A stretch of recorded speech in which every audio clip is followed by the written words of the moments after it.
Hi friend, welcome to GK study. তো GK স্টাডিতে তোমাদের সবাইকে স্বাগত। তো আজকে তোমাদের সাথে আলোচনা করতে চলে এসেছি আর একটা জিওগ্রাফি কোশ্চেন অ্যান্সার নিয়ে।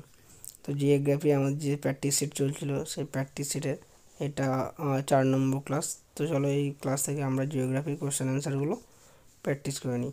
আমাদের আসন্ন পরীক্ষায় কিন্তু খুবই সাহায্য করবে। তো যারা এই চ্যানেলটি শেয়ার ও সাবস্ক্রাইব করো না, তারা এই চ্যানেলটিকে শেয়ার ও সাবস্ক্রাইব করে দাও এবং প্লেলিস্টে গিয়ে ভিডিওগুলো ভালো করে দেখে নাও। চলো কোশ্চেন অ্যান্সার চালু করা যাক। কলকাতা শহরের সবথেকে পুরনো সৌধ কোনটি? অর্থাৎ কলকাতা শহরের সবচেয়ে পুরনো সৌধ হচ্ছে টাউন হল, যেটা 1804 খ্রিস্টাব্দে প্রতিষ্ঠা করা হয়েছে। বীরভূম জেলার কোথায় টাকশাল আছে? বীরভূম জেলার কিন্তু টাকশাল আছে, কিন্তু ইলামবাজার। কোথায়? ইলামবাজারে বীরভূম জেলায় টাকশাল আছে। এই ইলামবাজার হচ্ছে অজয় নদীর তীরে কিন্তু এই ইলামবাজার শহরটি অবস্থিত। মামাভাগ্নে পাহাড় কোথায় অবস্থিত? মামাভাগ্নে পাহাড় আমরা সবাই জানি বীরভূম জেলায় দুর্গাপুরে কিন্তু মামাভাগ্নে পাহাড় অবস্থিত। ভারতের উচ্চতম শহর কোনটি? ভারতের উচ্চতম শহর হচ্ছে লেহ। লাদাখ বা লেহ, এই লেহ হচ্ছে ভারতের উচ্চতম শহর। ভারতের সবথেকে উঁচু সড়কপথ কোনটি? ভারতের সবচেয়ে উঁচু সড়কপথ হচ্ছে খারদুংলা সড়কপথ। তো ভারতের সবথেকে কি না হাই অ্যালটিটিউড বা উঁচু সড়কপথ হচ্ছে কিন্তু খারদুংলা সড়কপথ। তারপরে কোশ্চেন তোমরা দেখতে পারো যে কোন ভূগোলবিদ সর্বপ্রথম ভারতবর্ষের মানচিত্র আছে, মানে অবিভক্ত ভারতবর্ষ, মানে ভারতবর্ষ বিভক্ত হয় বাংলাদেশ, পাকিস্তান, আফগানিস্তান সব একসাথে। এই ভারতবর্ষের মানচিত্র আছে, কিন্তু মানচিত্র আঁকেন কিন্তু ডি অ্যাসভিল অবিভক্ত ভারতবর্ষের মানচিত্র আসে। দক্ষিণ ভারতের কোন গাছকে সবুজ সোনা বলা হয়? দক্ষিণ ভারতে যে গাছটিকে সবুজ সোনা বলা হয়, সেই গাছটির নাম হচ্ছে নারিকেল। তাই দক্ষিণ ভারতে কিন্তু নারিকেল গাছকে সবুজ সোনা বলা হয়ে থাকে। ঠিক আছে। সাইলেন্ট ভ্যালি কোথায় অবস্থিত? সাইলেন্ট ভ্যালি কিন্তু আমাদের কেরালায় অবস্থিত। কেরালায় আমাদের সাইলেন্ট ভ্যালি অবস্থিত। এই সাইলেন্ট ভ্যালিতে 1973 সালে 1978 সালে কিন্তু আন্দোলন হয়েছিল, যেটাকে আমরা সাইলেন্ট ভ্যালি আন্দোলন বলে জেনে থাকি। ভারতের কোন রাজ্যকে মনির দেশ বা ক্ষুদ্র স্বর্গ বলা হয়? ভারতের মনির দেশ বা ক্ষুদ্র স্বর্গ বলা হয় তাই কিন্তু নর্থ ইস্টের রাজ্য মণিপুরকে ক্ষুদ্র কী বলা হয়? মনির দেশ বা ক্ষুদ্র রাজ্য। এই মণিপুরে একটা হ্রদ আছে, যেটাকে আমরা লোকটাক হ্রদ বলি। কি? লোকটাক হ্রদ। এই লোকটাক হ্রদ হচ্ছে কিন্তু সারা পৃথিবীর কি সর্ববৃহৎ কি ভাসমান ন্যাশনাল পার্ক বা ভাসমান জাতীয় উদ্যান। কর্ণাটকের পূর্ববর্তী নাম কী ছিল? কর্ণাটকের পূর্ববর্তী নাম ছিল কিন্তু মহীশূর। জাহাজমহল কোথায় অবস্থিত? জাহাজমহল একটা বিল্ডিং বা একটা অঞ্চল বা এরিয়া, যেটা জাহাজমহল, এটা কিন্তু উদয়পুরে অবস্থিত। কোথায় অবস্থিত? উদয়পুরে। ভারতের প্রথম লোহার সেতু কোনটি? ভারতের প্রথম লোহার সেতু হচ্ছে গোমতী নদীর উপরে লোহাকা পুল। গোমতী নদীর উপরে লোহাকা পুল হচ্ছে ভারতের প্রথম লোহার সেতু। পরের কোশ্চেন তোমরা দেখতে পাচ্ছ, টোডা উপজাতি কোথায় দেখা যায়? টোডা উপজাতি দেখা যায় কিন্তু আমাদের নীলগিরি মালভূমিতে। এই বা নীলগিরি পর্বত এলাকায় টোডা উপজাতি দেখা যায়। এই নীলগিরি মালভূমি কিন্তু পশ্চিমঘাট পর্বতমালা এবং পূর্বঘাট পর্বতমালাকে সংযুক্ত করেছে। এই নীলগিরি মালভূমির হাইয়েস্ট পিক অর্থাৎ সর্বোচ্চ শৃঙ্গের নাম হচ্ছে দোদাবেতা। কি না? দোদাবেতা। জারোয়াদের নিজস্ব জীবিকা উল্লেখ করো। জারোয়াদের নিজস্ব জীবিকা হচ্ছে বুনো শুয়োর, গিরগিটি জাতীয় প্রাণী, মাছ শিকার, ফল পাকড়। আচ্ছা, জারোয়া কারা? জারোয়া হচ্ছে আন্দামান নিকোবর দ্বীপপুঞ্জে অবস্থিত যে এক ধরনের জাতিকে জারোয়া জাতি বলা হয়ে থাকে। নাগপুরের সঙ্গে কোন শিল্প সংযুক্ত? নাগপুরে কিন্তু লেদার অর্থাৎ বস্ত্র শিল্প কিন্তু নাগপুরের সাথে সংযুক্ত। ভারতের একটি মাতৃতান্ত্রিক উপজাতি, অর্থাৎ যেখানে মহিলাদের দ্বারা সেই জাতিটা পরিচালিত হয়, তাদের সংসার, তাদের সংস্কৃতি মহিলাদের দ্বারা পরিচালিত হয়। তাহলে ভারতের একটি মাতৃতান্ত্রিক উপজাতি হলো কিন্তু গারো উপজাতি। গারো, খাসি, জয়ন্তিয়া বলে না মেঘালয়ের যে গারো পাহাড়ের গারো, খাসি, জয়ন্তিয়া এই যে রিলেটেড যে পাহাড় রিলেটেড যারা যে জাতিগুলো থাকে তাকে আমরা বলে থাকি গারো উপজাতি। গারো যে উপজাতি কিন্তু মেয়েদের অর্থাৎ মহিলা দ্বারা মাতৃতান্ত্রিক উপজাতি। খাসি উপজাতি অর্থাৎ গারো, জয়ন্তিয়া, খাসি। তাহলে খাসি উপজাতি কোথায়? খাসি উপজাতি এক্ষুনি বললাম পূর্ব ভারতে, যেটা মেঘালয়ে। কি? গারো, খাসি, জয়ন্তিয়া। তাহলে পূর্ব ভারতে খাসি, জয়ন্তিয়া পাহাড়ে খাসি উপজাতিরা বসবাস করে। টোডা উপজাতি, যেটা হচ্ছে টোডা উপজাতি আমাদের কোথায়, নীলগিরি পর্বতে এবং নীলগিরি মালভূমিতে অবস্থিত। এই টোডা উপজাতি পশুপালন ও দুগ্ধ জাতীয় খাদ্য খেয়ে তাদের জীবিকা নির্বাহ করে। জারোয়া কারা, এক্ষুনি তোমাদের বললাম জারোয়া। জারোয়া হচ্ছে আন্দামান নিকোবর দ্বীপপুঞ্জে অবস্থিত যে আদিবাসী বা যে জনগোষ্ঠী আন্দামান নিকোবর দ্বীপপুঞ্জে অবস্থিত তাদেরকে আমরা জারোয়া বলে থাকি। ঠিক আছে। আন্দামান নিকোবর দ্বীপপুঞ্জে আন্দামান নিকোবর দ্বীপপুঞ্জের সর্বোচ্চ শৃঙ্গের নাম কি, স্যাডেল পিক। ঠিক আছে। এবং আন্দামান এবং নিকোবর এই দুটো দ্বীপপুঞ্জকে যে চ্যানেল আলাদা করেছে তাকে আমরা বলি 10 ডিগ্রি চ্যানেল। চলে যাই আমরা বৃত্তকলা মডেলের কেন্দ্রক অঞ্চলের নাম কি, হচ্ছে কেন্দ্রীয় বাণিজ্য এলাকা বা সিবিডি। পিতৃতান্ত্রিক সমাজ ব্যবস্থা কোন উপজাতি, তাহলে দেখো পিতৃতান্ত্রিক সমাজ ব্যবস্থা হচ্ছে কিন্তু আমাদের হচ্ছে সাঁওতাল উপজাতি। আমাদের যে ঝাড়খণ্ড, বিহার এবং পশ্চিমবাংলার মালভূমি এলাকায় এই সাঁওতাল উপজাতি দেখা যায়। এই সাঁওতাল উপজাতি কিন্তু পিতৃতান্ত্রিক সমাজ ব্যবস্থা, মানে এদের হচ্ছে কি সমাজ ব্যবস্থা, এদের হচ্ছে এই জাতির যে প্রধান হচ্ছে তারা হচ্ছে কি পুরুষ দ্বারা পরিচালিত, ওই জন্য এদের বলে পিতৃতান্ত্রিক সমাজ ব্যবস্থা। আর গারো উপজাতি হচ্ছে মাতৃতান্ত্রিক সমাজ ব্যবস্থা। চলে যাব আমরা পরের কোশ্চেন তোমরা দেখতে পাচ্ছ, কোন প্রক্রিয়াতে উদ্ভিদ ভিত্তি করে প্রথম স্তরের অর্থনৈতিকের উদ্ভব হয়, উদ্ভিদ এবং প্রাণীর গার্হস্থ্যকরণ। জলে সার মিশ্রিত করে মৃত্তিকাবিহীন চাষ কাকে বলা হয়, হাইড্রোপনিক্স। মৃত্তিকাবিহীন চাষ বলা হয় কিন্তু হাইড্রোপনিক্স। এই কোশ্চেনটা এবছর যে 24 তারিখের ডাব্লিউবি টেট হলো 2023-এ, কিছুদিন আগে যে ডাব্লিউবি টেট হলো 24শে ডিসেম্বর, সেই পরীক্ষায় কিন্তু এই পড়েছিল যে হাইড্রোপনিক্স, মৃত্তিকাবিহীন চাষকে হাইড্রোপনিক্স বলা হয়। শ্বেত বিপ্লবের জনককে, শ্বেত বিপ্লব মানে কি দুগ্ধ জাতীয় পদার্থ সম্বন্ধীয় যে বিপ্লব, অর্থাৎ দুগ্ধ জাতীয় পদার্থ সম্পর্কে যে বিপ্লব হয়েছিল ভারতে, তাকে আমরা শ্বেত বিপ্লব বলে থাকি। এই শ্বেত বিপ্লবের জনক হচ্ছে কিন্তু ভার্গিস কুরেইন। ঠিক আছে। সবুজ বিপ্লব বললে আমরা তখন বুঝবো কিন্তু নরম্যান বোরলগ বা স্বামীনাথন। সবুজ বিপ্লব হচ্ছে চাষবাসের সঙ্গে যুক্ত, নীল বিপ্লব হচ্ছে মাছ চাষের সঙ্গে যুক্ত, শ্বেত বিপ্লব হচ্ছে দুগ্ধ জাতীয় পদার্থের সাথে যুক্ত। ঠিক আছে।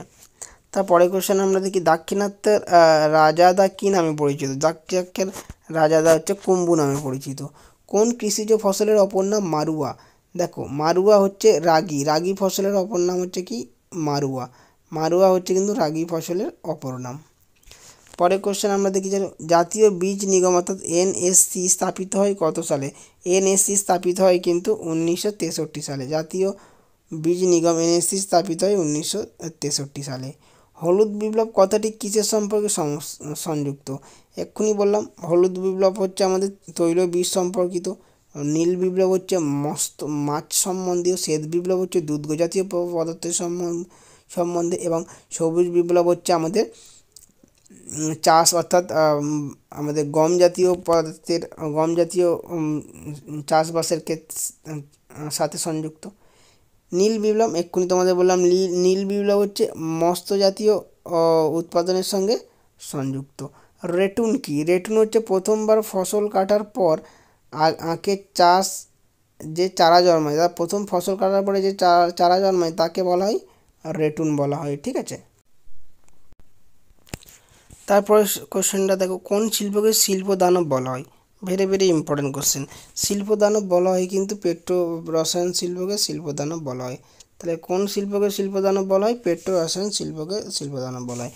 ভারতের বৃহত্তম পেট্রোকেমিক্যাল শিল্পের কারখানা কোথায় আছে, তাহলে ভারতের লার্জেস্ট পেট্রোকেমিক্যাল শিল্পের কারখানা আছে কিন্তু গুজরাটের সুরাটে ভারতের লার্জেস্ট পেট্রোকেমিক্যাল কারখানা আছে। পৃথিবীর আনুমানিক বয়স কত, পৃথিবীর আনুমানিক বয়স 4500 মিলিয়ন বছর। ঠিক আছে। পৃথিবীর আয়তন দেখতে পাচ্ছ। সরিষা উৎপাদনে ভারতে পৃথিবীতে কততম স্থান অধিকার করে, অর্থাৎ পালস বা সরিষা উৎপাদনে ভারত কিন্তু পৃথিবীতে দ্বিতীয় স্থান অধিকার করে। কত নম্বর স্থান অধিকার করে, দ্বিতীয়। কোন রাজ্য কফি উৎপাদনে প্রথম স্থান অধিকার করে, ভেরি ইম্পর্টেন্ট কোশ্চেন। কফি উৎপাদনে ভারতে প্রথম স্থান অধিকার করে কিন্তু কর্ণাটক কিন্তু ভারতের প্রথম স্থান অধিকার করে। কর্ণাটকের পূর্ববর্তী নাম ছিল কিন্তু মহীশূর এবং কর্ণাটকের রাজধানীর নাম আমরা কি জানি, বেঙ্গালুরু। কটক শহর কোন নদীর তীরবর্তীতে অবস্থিত, কটক শহর বা কোন নদীর সঙ্গে সংযুক্ত হয়েছে কটক শহর হচ্ছে কিন্তু মহানদীর সঙ্গে সংযুক্ত। এই মহানদীর ওপরে হীরাকুদ বাঁধ আছে, যেটা হচ্ছে লার্জেস্ট ড্যাম ইন ইন্ডিয়া। তাহলে এশিয়া এবং ভারতের সর্ববৃহৎ ড্যাম হচ্ছে হীরাকুদ ড্যাম, যেটা হচ্ছে মহানদীর অবস্থিত। এই মহানদীর তীরে কটক শহর অবস্থিত। যে কটক শহরে জন্মগ্রহণ হয়েছিল কার, তোমরা কমেন্টে জানাও। খাসি পাহাড় কোন রাজ্যে অবস্থিত? খাসি পাহাড় এক্ষুনি তোমাদের সাথে আলোচনা করছিলাম, খাসি পাহাড় কিন্তু মেঘালয় রাজ্যে অবস্থিত। খাসি, জয়ন্তিয়া, গারো এগুলো কিন্তু সব মেঘালয়ে অবস্থিত। তারপরে দেখো কর্ণাটকের বৃহত্তম বাঁধটি কোন নদীর তীরে অবস্থিত? কর্ণাটক রাজ্যের বৃহত্তম বাঁধ, সেই কর্ণাটক রাজ্যের বৃহত্তম বাঁধ হচ্ছে কি না মেতুর ড্যাম বা কালানি ড্যাম। তাই মেতুর ড্যাম বা কালানি ড্যাম এগুলো কিন্তু সব কাবেরী নদীর উপরে অবস্থিত। কোন নদীর উপরে অবস্থিত? কাবেরী নদীর উপরে অবস্থিত কিন্তু মেতুর ড্যাম বা এই কালানি ড্যাম। অযোধ্যা পাহাড়ের সর্বোচ্চ শৃঙ্গের নাম কি? অযোধ্যা পাহাড়ের সর্বোচ্চ শৃঙ্গের নাম হচ্ছে গোরগাবুরু। অযোধ্যা পাহাড়ের সর্বোচ্চ শৃঙ্গের নাম গোরগাবুরু। এবং পশ্চিমবঙ্গের সর্বোচ্চ শৃঙ্গের নাম সান্দাকফু। সান্দাকফু হচ্ছে সিঙ্গালীলা পর্বতশ্রেণীর অন্তর্গত। ঠিক আছে।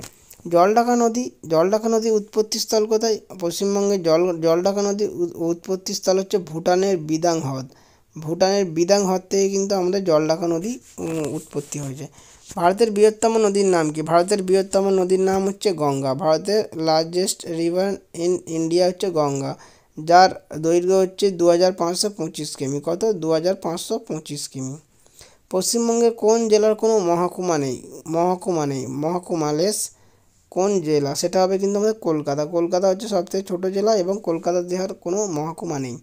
কোন বায়ুকে বাণিজ্য বায়ু বলা হয়ে থাকে? বাণিজ্য বায়ু বলা হয়ে থাকে, অর্থাৎ ট্রেড উইন্ড বলা হয়ে থাকে কিন্তু আয়ন বায়ু। আয়ন বায়ুকে বলা হয়ে থাকে বাণিজ্য বায়ু বা ট্রেড উইন্ড। শীতকালে সাধারণত কোন মেঘে বৃষ্টিপাত হয়? শীতকালে বৃষ্টিপাত হয় কিন্তু স্ট্র্যাটোকিউমুলাস। এই যে মেঘের 3-4টে ধরন হয়, তার মধ্যে একটা প্রকার হচ্ছে স্ট্র্যাটোকিউমুলাস। এই স্ট্র্যাটোকিউমুলাসে কিন্তু মেঘ থেকে কী হয় কিন্তু বৃষ্টিপাত হয়। হ্যারিকেন কোথাকার ঝড়? হ্যারিকেন হচ্ছে পশ্চিম ভারতের ঝড়। হ্যারিকেন এই যে ঝড়টা, এটা কোথায় দেখা যায়? পশ্চিম ভারতে, অর্থাৎ আমাদের পাঞ্জাব, রাজস্থান, এই যে এইসব এলাকায় কিন্তু হ্যারিকেন এই ঝড়টা দেখা যায়। ঠিক আছে। তারপরে দেখো পশ্চিমবঙ্গে কোথায় উলফ্রাম খনিজ পাওয়া যায়? Very very important. উলফ্রাম খনিজ পাওয়া যায় পশ্চিমবঙ্গের হচ্ছে কিন্তু বাঁকুড়া জেলার ঝিলিমিলিতে। বাঁকুড়া জেলার ঝিলিমিলিতে পশ্চিমবঙ্গের কী পাওয়া যায়? উলফ্রাম খনিজপত্র পাওয়া যায়। গর্জন কী জাতীয় বৃক্ষ? গর্জন হচ্ছে পাতাঝরা এবং পর্ণমোচী বৃক্ষ, অর্থাৎ এদের পাতা ঝরে যায় একটা সময় শরৎকালে বা গ্রীষ্মকালের দিকে। একে পাতাঝরা বা পর্ণমোচী বৃক্ষ বলা হয়। তিব্বতে যাওয়ার জন্য কোন গিরিপথটি ব্যবহার করা হয়, যেটি সিকিমে অবস্থিত?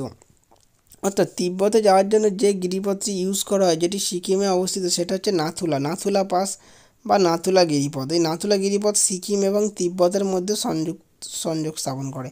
তাই তিব্বতে যাওয়ার জন্য যে গিরিপথটি ইউজ করা হয়, সেই গিরিপথটির নাম হচ্ছে নাথুলা পাস বা নাথুলা গিরিপথ, যেটা সিকিম এবং তিব্বতের মধ্যে সংযোগ স্থাপন করে।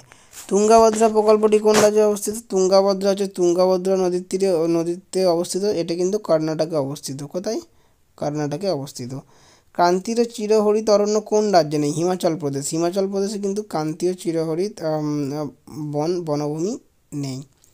ঠিক আছে, চলে যাবো আমরা পরের কোশ্চেন। রাজমহল পাহাড় কোন শিলায় দ্বারা গঠিত? রাজমহল পাহাড় হচ্ছে কিন্তু গ্রানাইট শিলা দ্বারা গঠিত। রাজমহল পাহাড় কি গ্রানাইট শিলা দ্বারা গঠিত।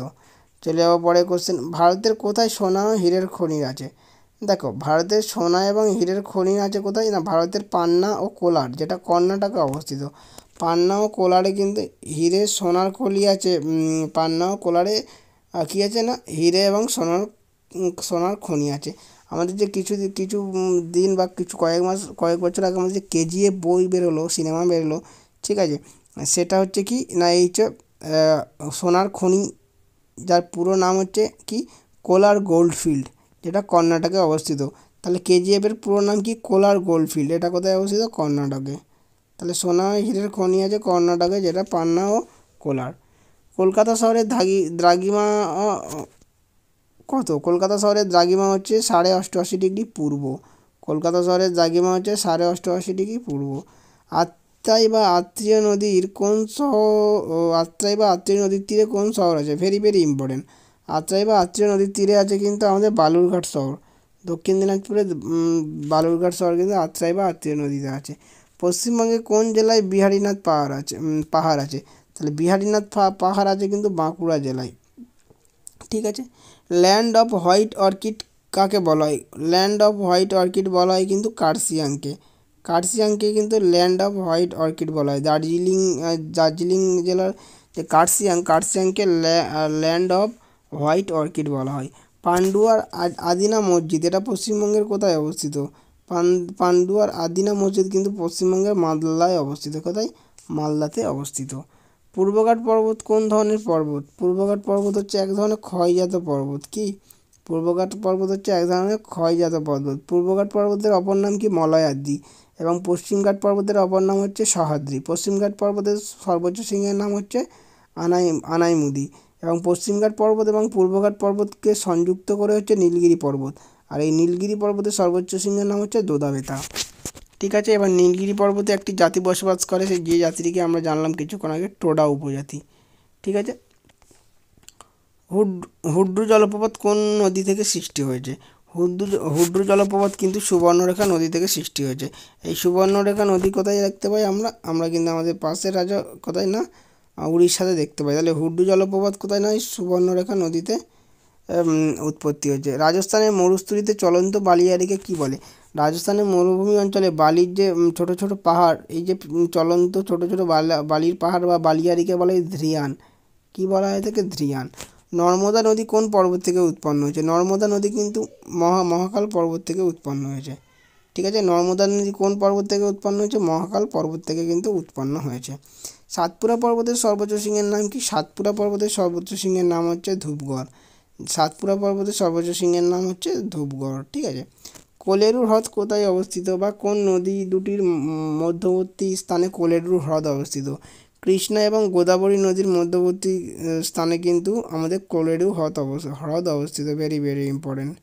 কৃষ্ণা এবং গোদাবরী নদীর মাঝে কিন্তু আমাদের কোলেরু হ্রদ অবস্থিত। ভেম্বানাদ উপহ্রদ কোথায় অবস্থিত? ভেম্বানাদ উপহ্রদ কিন্তু মালাবারে অবস্থিত। মালাবার মানে যেটা আমরা কেরালার তীরবর্তী অঞ্চলকে আমরা মালাবার বলে থাকি। তাহলে ভেম্বানাদ কিন্তু মালাবার তীরবর্তী অঞ্চলে অবস্থিত। ঠিক আছে। জাফরান পৃথিবীর বা ভারতে বিখ্যাত। এই পৃথিবী বিখ্যাত জাফরান তৈরি হয় কিন্তু আমাদের কোথায়? কাশ্মীরে। তাহলে ভারতের কাশ্মীরে কিন্তু জাফরান তৈরি হয়। কৃষ্ণ মৃত্তিকাকে স্থানীয় ভাষায় কী বলা হয়? তাহলে দেখো, দাক্ষিণাত্য মালভূমি বা দাক্ষিণাত্যের যে রাজ্যগুলো আছে, কর্ণাটক, তামিলনাড়ু, মহারাষ্ট্র, ঠিক আছে, অন্ধ্রপ্রদেশ, এদের যে মৃত্তিকা হচ্ছে কৃষ্ণ মৃত্তিকা। এই কৃষ্ণ মৃত্তিকাকে ওখানকে বলা হয় রেগুর মাটি বলা হয়। কী বলা হয়? রেগুর মাটি। এই রেগুর মাটিতে কিন্তু প্রচুর পরিমাণে কার্পাস কী হয়? কার্পাস চাষ ভালো হয়। তারপরে দেখো, ভারতের বৃহত্তম বন্যপ্রাণী অভয়ারণ্য। ভারতের বৃহত্তম বন্যপ্রাণী অভয়ারণ্য মনে রাখবে হচ্ছে কি? কেরালার পেরিয়ার। কেরালার পেরিয়ার হচ্ছে ভারতের লার্জেস্ট বন্যপ্রাণী অভয়ারণ্য। ঠিক আছে, তো এই ছিল আমাদের আজকের জিওগ্রাফির প্র্যাকটিস সেট, একটা ছোটো মতো প্র্যাকটিস সেট। তো আমরা এই কোশ্চেনগুলো ভালো করে প্র্যাকটিস করো, চ্যানেলটাকে শেয়ারে সাবস্ক্রাইব করে দিও। দেখা হচ্ছে নেক্সট ক্লাসে।